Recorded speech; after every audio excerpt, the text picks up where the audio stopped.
I'm going to be grading every first round selection from the 2022 NFL Draft. It's been 3 years now, fifth year options are coming up, and I think it's the right time to give out some final grades. Starting off at number 1, Travon Walker. A lot of controversy here as Walker came into the league as a project and was not the best player on the board, but the Jags still picked him with the first overall pick, even with Shad Khan being opposed to it.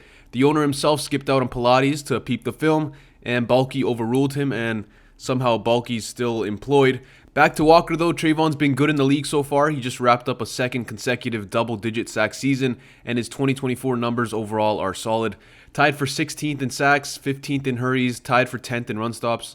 He's physical and has serious brute strength. He can get it done in all phases and can rush the passer from basically any alignment. However, he's not as quick or refined with his pass rushing moves as the Jags probably expected him to be by now, and his win rates aren't that high because of that. Travon's a quality player, but he hasn't put up number 1 pick production yet, and the pick looks extra rough considering the 3 guys picked after him have all turned into all-pro level players, so it's a C+ pick.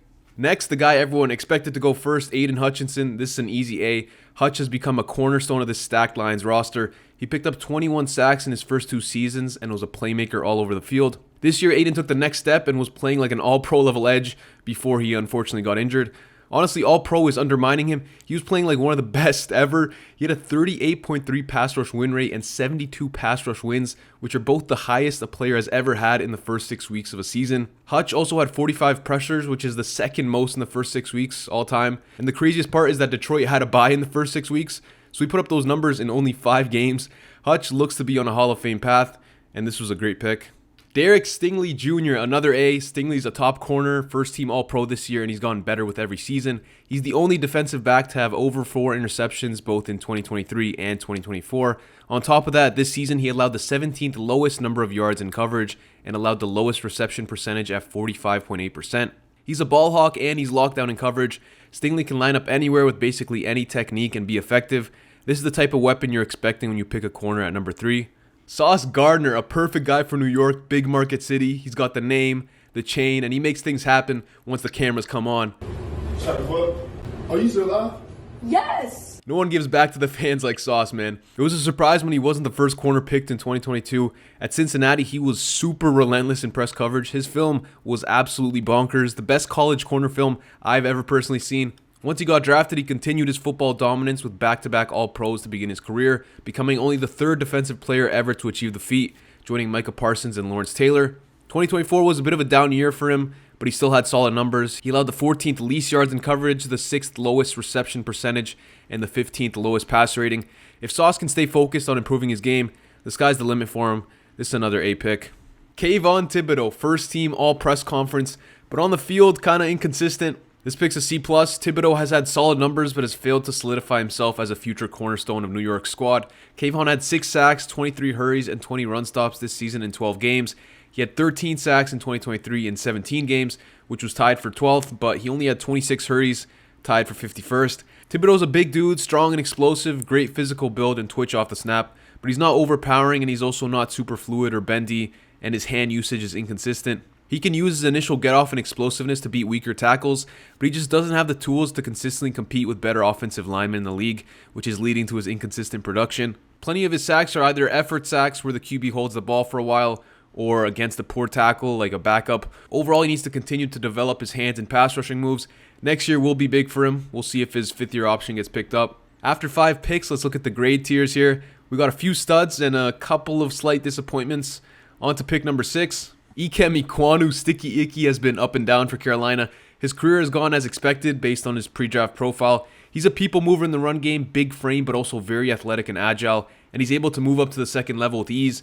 Ikem's a big reason for Carolina's improvement as a run offense. He does struggle in pass protection though, and there hasn't been much improvement over his career. Ikem allowed 7 sacks this year and 27 hurries, both in the top 15 most amongst tackles. There are parts of games where he'll slow down the entire offense with a string of bad snaps. His technique needs to improve, his timing with his hands, Ikem's footwork, coordination between his feet and hands. Overall, you'd want more from the 6th overall pick, so this pick gets a C.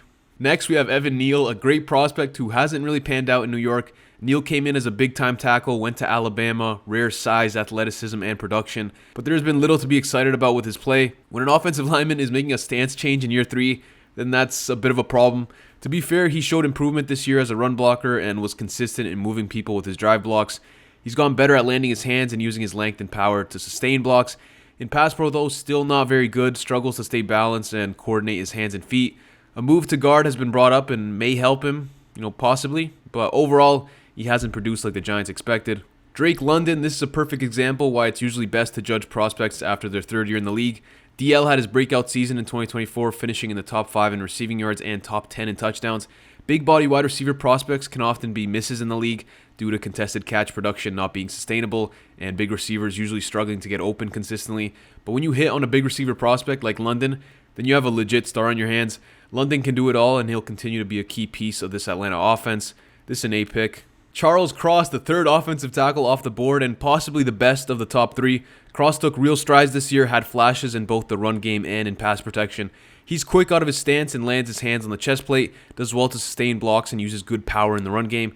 Charles' physical traits don't flash like Neal's or Ikwanu's, but he's more technically sound compared to those guys. On the negative side, Cross did allow the 4th highest number of pressures, as he struggles to anchor in pass pro and gets bulldozed back in the pocket somewhat often. But for added context, Cross did have the 11th highest rate of island block reps, where he had no help in pass pro from a tight end or running back. Overall, Cross has been solid for Seattle and has improved, but still needs to learn how to consistently counter power moves. Garrett Wilson, trade rumors aside, Wilson has been very good for the Jets. 3 straight 1,000-yard seasons. His numbers have consistently been near the top of the league. Wilson's an elite route runner and is a guy you can depend on no matter who's lined up across from him.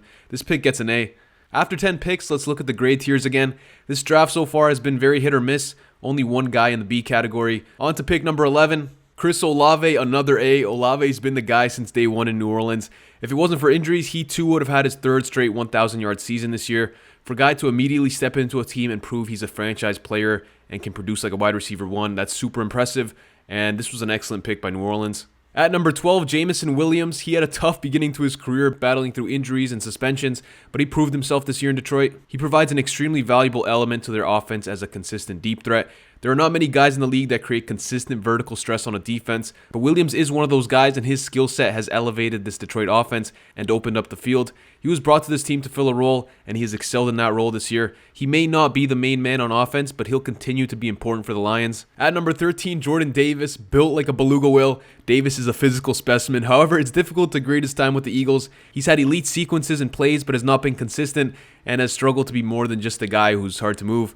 Jordan doesn't have the best first step quickness and doesn't have the best knee bend or play height, and he's now 4th in the Eagles' defensive tackle pecking order. There's still potential with him, but he's failed to meet expectations so far in his career. Kyle Hamilton, the first A+ of the video. Kyle already has 2 All-Pro seasons under his belt, which shouldn't be a surprise to many considering how good of a prospect he was. Hamilton already has a strong case for being the best safety in the game. He's all over the field for Baltimore. He's productive from multiple alignments, strong against the run and in coverage. He's a rare defensive playmaker. Hamilton was a steal at pick 14. Next, Kenyon Green. Picking up a guard in the first round is never sexy, but it's even worse when the guard struggles. 2024, Kenyon has been graded as the worst guard in the league amongst guards with over 500 snaps. He allowed 5 sacks and 19 hurries from only 11 games, which are rough numbers for a guard. He also finished in the top 20 for penalties. It seems likely that Houston won't pick up his 5th-year option, so overall, this is a D- pick. Jahan Dotson, another video, another F for Washington. Ron Rivera built on his resume by having another first-round pick not make it to the end of his rookie contract. Dotson was seen as maybe a second-round pick. He was only 5'10" and had a poor athletic profile. He was productive in college, but picking him in the first round didn't seem like a good move at the time, and it just didn't pan out at all, and he got traded to Philly. Next, Zion Johnson, another guard who struggled in 2024. Zion allowed 7 sacks, 14 QB hits, and 16 total hurries, which are all high numbers. He struggles to land his hands and sustain, and he's also slow in reestablishing his hands and recovering. Odds are that he won't be getting his 5th-year option picked up, so this pick gets a D. Treylon Burks, his draft day room looked like a Barbie movie casting call. The Titans basically traded A.J. Brown for him, and yeah, that wasn't really a good move. He was a similar power slot like Brown, but just lacked the physicality and explosiveness that A.J. has. Treylon's combine wasn't great, and I wasn't really a fan of his film. He's yet to eclipse 500 yards, and unfortunately, Treylon struggled with injuries. Overall, the number 18 pick hasn't contributed much, so this pick gets an F. Next, Trevor Penning. He was supposed to be the answer at left tackle for New Orleans, but he struggled and he got moved to the right side. Trevor had a couple of tough injuries, and 2024 was the first season where he had over 400 snaps. He ended up playing 17 games for the Saints. He only gave up 5 sacks, but also allowed 45 hurries and had 13 penalties against him. Trevor plays nasty and gets a decent number of pancakes. He's a solid run blocker, but he gets beat a lot in pass pro, and I don't know if the Saints will be giving him another contract. At pick 20, Kenny Pickett. This was Pittsburgh's best attempt at making themselves a permanent 9-8 team for the foreseeable future. Pickett was an okay prospect, but picking him in the first round was pretty wild. He didn't have any real elite traits. In the league, he's put up below average numbers and is now a backup for a different team. Selecting Pickett to compete with Joe Burrow and Lamar Jackson in the AFC North just made no sense. This pick gets an F. 20 picks in, let's look at the grade tiers again. 3 F picks in the 11 to 20 range and a couple more Ds. Pretty rough stretch. Now to pick number 21, Trent McDuffie, one of the slam dunks of the first round, already a 2-time All-Pro and 2-time Super Bowl champion. Easy A+, McDuffie plays inside, outside. He excels in multiple alignments and provides Kansas City with a playmaker in the secondary. He was huge for them in the Super Bowl, shutting down Debo and Ayuk. He produces in big moments and will likely be a Chief for a long time. Easy A+. Next, Quay Walker, first team all ejection. Walker's super physical and he's an old school linebacker in the sense that he's quick to attack and never stops hustling. He's been okay for the Packers, but hasn't really put it all together. His play recognition is inconsistent and slow, and he just hasn't been very productive. Edge Cooper came in and looked like an upgrade, although I expect them to play beside each other next year. Overall, this pick gets a C. Kaiir Elam, evaluating him as a prospect, Elam had prototypical size, length, and athleticism, and looked like an outside press corner. He had solid tape at Florida, and I thought personally he was a good pick at 23, but he just hasn't been very good in the league. Elam has struggled when on the field, not being aggressive with his hands and technique and struggling with the ball in the air. He's now CB4 on Buffalo's depth chart, so this pick gets a D. Tyler Smith, originally selected to play left tackle, and he transitioned to guard in his second season and has been very good. Smith's already been selected to 2 Pro Bowls and is a second-team All-Pro. His numbers are great, low sacks, hurries, his grades are good, and his win rates are also near the top of the league. Smith's been a star for Dallas and will be a big piece moving forward. This is an A pick. Tyler Linderbaum, another A for Baltimore. Linderbaum's been great on the interior, back-to-back seasons allowing 0 sacks and being named to the Pro Bowl. He's been a big part of their run game. His physicality brings an edge to their team. Tyler did have a high number of penalties in 2024, but overall, he's been a plus player, and this pick gets an A-. Jermaine Johnson unfortunately missed most of 2024 due to injury, but his 2023 season was promising. In 17 games, he had 9 sacks, 7 QB hits, 41 hurries, and 31 run stops. He showed that he can be a quality starter. Now the question is, can he take the next step and become a difference maker for the Jets defense? At 27, the first linebacker, Devin Lloyd. He's been decent for the Jaguars. In 2024, he had a solid grade against the run and had the lowest missed tackle percentage of any linebacker. Lloyd is still improving in coverage and showed flashes this season, allowing a relatively low reception rate and low receiving yardage into his coverage. He's in between a hit and a miss right now, so I think B- is fair. Next, Devontae Wyatt, a guy that just seems like he has so much potential. In 2024, Wyatt finished 19th amongst defensive linemen in pressures and finished with the 6th highest win rate as a rusher. And he had some flashy wins on tape. Wyatt has moments where he looks elite, but he just needs to be more consistent. I think next season is big for him, and I think there's a decent chance Green Bay will pick up his 5th-year option. Cole Strange, the biggest surprise of the entire draft. Strange was expected to go on day 2 at the earliest, but Bill decided to go get him. Strange has mainly struggled in the league. He's been benched a couple times and missed most of 2024 recovering from a knee injury. His career hasn't gone to plan so far, and next year is his last chance to prove himself in New England.